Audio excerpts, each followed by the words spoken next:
Ma'am! Bok! Magkano po ito? Ay, sandali lang, kuya. Babalikan kita. Teka lang, may ayusin lang ako doon.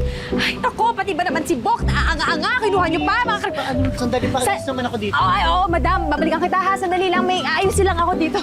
Hay, mga kriminal! Ay! Kriminal! Hi, miss. I need refund. Refund? Refund ng ano? I mean, did you even buy anything from here? Ano ba anything? Eto, tatong araw pa lang, patay ng halaman. Mali-mali naman yung carrying instruction mo. Hoy! Hindi ko kasalanan kung hindi ka marunong mag-alaga ng halaman. At saka for all we know, isa ka namang scammer. Mukha naman eh. Paano ba na mukha mo? Mas makapal yung mukha mo. Basta I need refund. Ma'am! Oh, refund. Ma'am, sandali lang ho. Ma'am, kaya pa natin ayusin yan. Ano bang gagawin mo? Ay, na.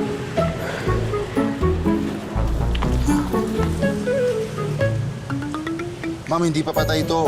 Kaya pa ito mabuhay. Basta ang gagawin niyo po, pagka uwi niyo, ligay niyo po siya sa medyo naarawan lang. Wag po sa direct sunlight. Tapos diligan niyo po simula ibabaw hanggang ilalim. Basta wag lang po malulunod yung halaman. Tapos gawin niyo po yun araw-araw. So, mabubuhay yun ng ganon? Yes po, ma'am. Mabubuhay po yun. Tiwala po kayo. Okay, buti ka pa ang bait mo. Hindi ka tulad nitong kasama mo, napakademonyeta. Hoy! Thank you, ma'am. Alagaan niyo lang po.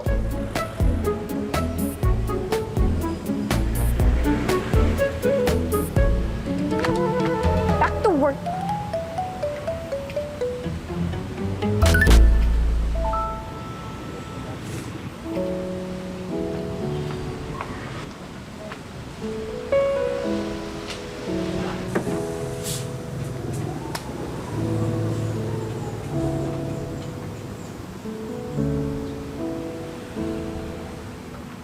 See, Papa?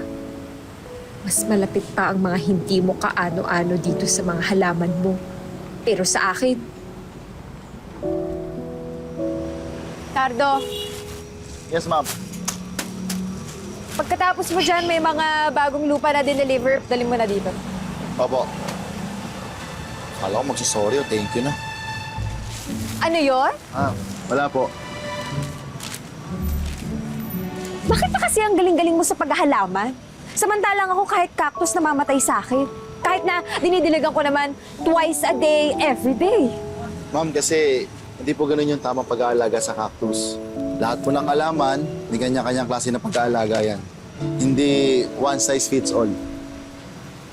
Para nga po kayong cactus eh. So ano sinasabi mo? Matinik ako?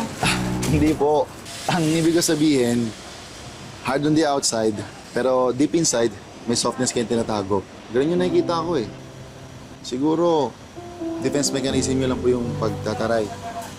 Well, may rason naman kung bakit ako ganito. Wala talaga kasi akong tolerance sa mga walang kwentang tao. Pero, sabi po ni Tatay Frank, napakabuti na anak niya daw noon. Kinikwento niya ako sa'yo dati? Opo, proud na proud niya siya sa'yo eh. Eh, buti sa'yo kinikwento niya. Ma'am, siguro po, bawasan niyo ng konting katarayan, dagdag ng konting kabaitan. Sa ganon, sigurado, hindi tayo mamatay ng halaman. Sige po, kunin ko na yung mga ibang deliver ko. Excuse me.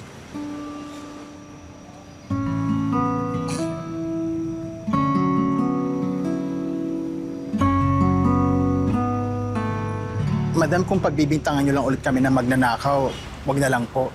Saksi po ang langit, lupa at mga halaman dito na hindi po namin magagawa yan kay Sir Frank. Malaki po ang utang na loob namin sa papa nyo. Pwede ba?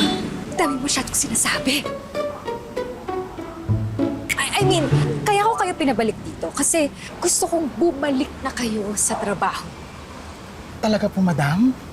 Kaso, baka api-apihin nyo na naman lang kami dito. How dare you! I mean, hindi na mangyayari yun. Mabait na ako. Salamat po, ma'am. So ano ba ginagawa niyo? Back to work! Go, go, go, go! Maxi, Bok, Yes po, madam. gusto ko lang din sanang humingi ng pasensya sa mga nasabi ko sa inyo, sa mga nagawa ko sa inyo. It won't happen again.